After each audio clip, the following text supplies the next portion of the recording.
محکمہ اوقاف وزارت اوقاف بنتی ہے حج کروانے کے لیے، بیت اللہ کی سرپرستی کے لیے، مسجد نبوی کی سرپرستی کے لیے، حاجیوں کی خدمت کے لیے۔ ہمارے ہاں محکمہ اوقاف بنتا ہے لسوڑی شاہ اور پھسوڑی شاہ کے دربار سے چندے اکٹھے کرنے کے لیے۔ اللہ ملک عبداللہ کی حفاظت فرمائے، جس طرح ملک عبدالعزیز رحمت اللہ علیہ نے اور اس سے پہلے ملک سعود رحمت اللہ علیہ نے اور ان کے ساتھ شیخ محمد بن عبد الوہاب نجدی رحمت اللہ علیہ نے اس منطقے سے تمام قبر پرستی کو جڑ سے اکھاڑ کر پھینک دیا، دربار سازی کو مٹا کر رکھ دیا۔ گھر ہے تو اللہ کا گھر ہے، اس کے علاوہ کسی اور کا دربار نہیں ہے۔ یہ اس دنیا کے دھرتی کے اوپر واحد حکومت ہے جہاں پر قبر پرستی کا تصور بھی تک نہیں ہے۔ ہمارے ہاں ان قبروں کو بنا کر اس سے چندے اکٹھے کیے جاتے ہیں اور مجاوروں کو نذرانے ملتے ہیں۔ نذرانے وصول کرنے کے لیے جھوٹی کرامتیں مشہور ہوتی ہیں۔ تمہیں نہیں پتا یہ بابا جو ہے نا یہ اتنا پہنچا ہوا ہے، 12 سال کے بعد ڈوبی ہوئی کشتی کو اس نے پار لگا دیا تھا، یہ بابا اتنا پہنچا ہوا ہے، یہ کر لیتا ہے، یہ کر لیتا ہے، یہ کر لیتا ہے۔ جھوٹی کرامات، جھوٹے من گھڑت قصے بنا کر ان کو سنائے جاتے ہیں تاکہ ہماری دکانداری۔ اور تمہیں کیا پتا پیر بابا گولڑے شاہ والا اسٹیشن پہ آیا، ایک انگریز اس کے ہاتھ میں بندوق تھی، وہ کھڑا تھا، اس نے بابا جی نے پوچھا بھئی انگریز اس بندوق کا تم کیا کرتے ہو؟ اب سوچو بابا گولڑے کو انگلش آتی تھی یا اس انگریز کو پنجابی آتی تھی؟ خیر چھوڑو اس بحث کو۔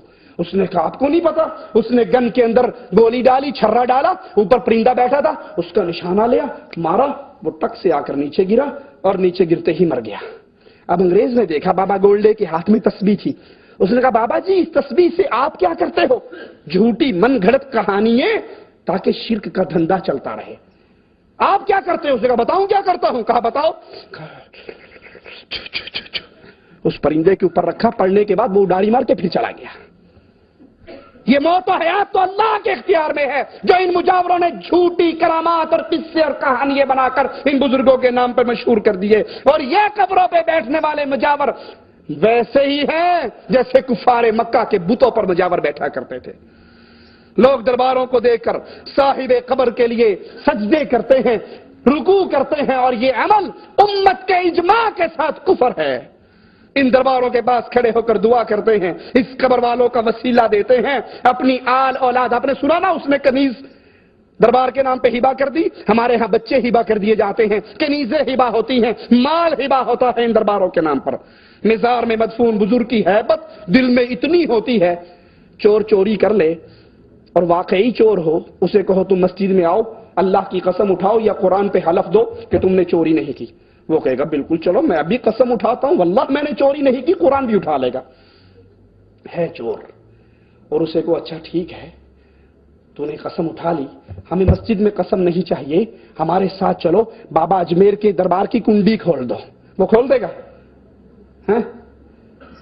وہ کھولے گا؟ کہے گا میرے بچے مروانے ہیں تم نے۔ دربار کی کنڈی جھوٹے کی تو بہت دور کی بات ہے، 11ویں شریف کی سبیل لگانے والے کو اگر کہو نا بابا یہ دودھ نہ دو، اللہ نام کا دودھ ہے، کیوں بابے کے نام پہ دیتے ہو؟ کہا مولوی صاحب اگر آپ کی بات مان لوں پیر میری بھینس مار دے گا۔ یہ پیروں سے، ان مزاروں سے، ان مردوں سے، ان کی ہڈیوں سے اتنا ڈرتے ہیں کہ اتنا ڈر اللہ کا بھی ان کے دل میں۔ دودھ روک لیں تو پیر بھینس مار دے گا، یہ تو بڑی بات ہے۔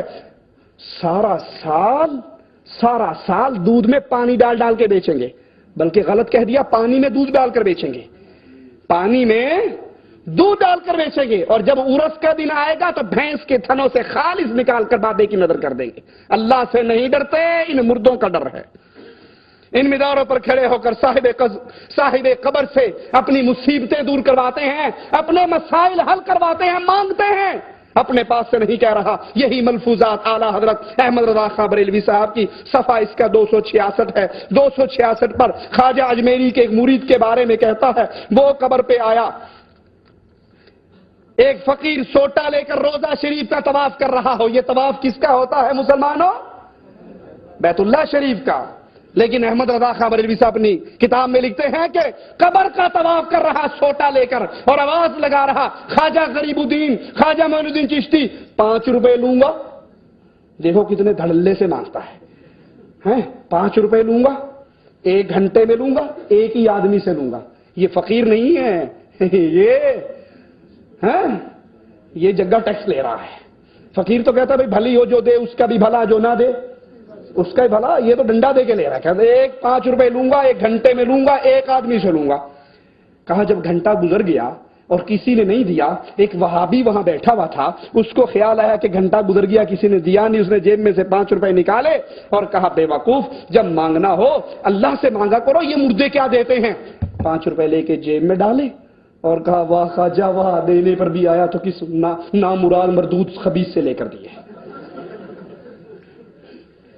ان مزاروں کے قیام کی وجہ سے اللہ سے تعلق ٹوٹ کر ان سے تعلق ایسے بنا کہ وہاں پر ان قبر والوں مردوں سے، جن کو سنجے کی طاقت نہ تھی، جن کو کفن پہننے کی طاقت نہ تھی، جن کو غسل کرنے کی طاقت نہ تھی، جو قبر میں اتر نہیں سکتے تھے، جو یتیم بچوں کو چپ نہیں کرا سکتے تھے، ان سے اللہ کو چھوڑ کر حاجات پوری کرنے کے لیے سوال کیا گیا. مزاروں کو مسجدوں سے زیادہ افضل قرار دیا گیا، حالانکہ رسول اللہ صلی اللہ علیہ وسلم نے فرمایا تھا کہ تمام روئے زمین پہ سب سے افضل جگہ کون سی ہے؟ اللہ کی مسجد. لیکن جب سے یہ دربار سازی چلی، مسجدوں کی جگہ پہ ان قبروں کو افضل قرار دیا گیا. یہ ہمارے ہاتھ میں فضائل حج ہے، مولوی ذکریہ صاحب کی کتاب ہے. مولوی صاحب اس فضائل کے اندر اللہ کے نبی صلی اللہ علیہ وسلم کی قبر کے بارے میں غلو کرتے ہوئے کیا کہتے ہیں، ذرا آپ بھی سنیے. صفحہ نمبر 138 ہے. 138 پہ کہتے ہیں مدینے میں جاؤ، قبہ خضراء پر نظر پڑے، عظمت اور ہیبت اور نبی کی علو شان کا استحضار کرو. یہ سوچو اس پاک قبے میں وہ ذات اقدس ہے جو ساری مخلوق سے افضل ہے، انبیاء کی سردار ہے، فرشتوں سے افضل ہے. یہاں تک تو بات ٹھیک ہے، نبی تمام مخلوقات سے افضل ہے. لیکن آگے سنو، مسجدوں کو چھوڑ کر قبروں کو کیسے پوجا جاتا ہے. کہا قبر شریف کی جگہ ساری جگہوں سے افضل ہے، اور جو حصہ نبی کے جسم مبارک سے ملا ہوا وہ کعبہ سے افضل ہے. بریک نہیں لگی، دھندا چل رہا ہے. کعبہ سے افضل ہے، عرش سے افضل ہے، اللہ کی کرسی سے افضل ہے. ان قبر کو بنانے پر، ان مزاروں پر بیٹھنے پر قبر پرستی اتنی عام ہو گئی کہ اللہ کی مسجدوں کو چھوڑ کر ان قبروں کو اللہ کے بیت اللہ سے اعلیٰ، عرش سے اعلیٰ، اللہ کی کرسی سے افضل. تو سیدھی طرح کہہ دو، کان الٹے ہاتھوں کیوں پکڑ رہے ہو کہ یہ جو پیر پڑا ہے یہ اللہ سے اعلیٰ ہے، جب اس کی قبر عرش اور کرسی سے افضل ہے، جو عرش پہ مستوی اللہ ہے، تو پھر یہ اللہ سے بڑھ کر ہوگا. مزاروں کی زیارت کے بہانے بے حیائی اور فحاشی کا ایسا سیلاب آیا، جتنے اغوا ہوتے ہیں قبروں پہ، زنا ہوتے ہیں قبروں پہ، پاؤڈر، چرس، افیون، ہیروئن، جو کچھ ملتا ہے ان قبروں کے اوپر. قاتل نامی گرامی قاتل ہو، سبز چولا پہن کر کسی دربار پہ بیٹھ جائے، پولیس والوں کی ماں مر جائے گی، اس کو پکڑ نہیں سکے گا. پکڑے گا تو گستاخ رسول کے پرچے کے اندر ہو جائے گا. قبروں پر قبہ سازی کا عمل اللہ اور اس کے رسول کی کھلی بغاوت ہے. لوگو اللہ کی سچی خالص توحید کی طرف لوٹاؤ. میری باتیں کئی بھائیوں کو کڑوی لگتی ہوں گی، لیکن مجبور ہوں، کہتا ہوں وہی بات، سمجھتا ہوں جسے حق، میں زہر حلاحل کو کبھی کہہ نہ سکا کل.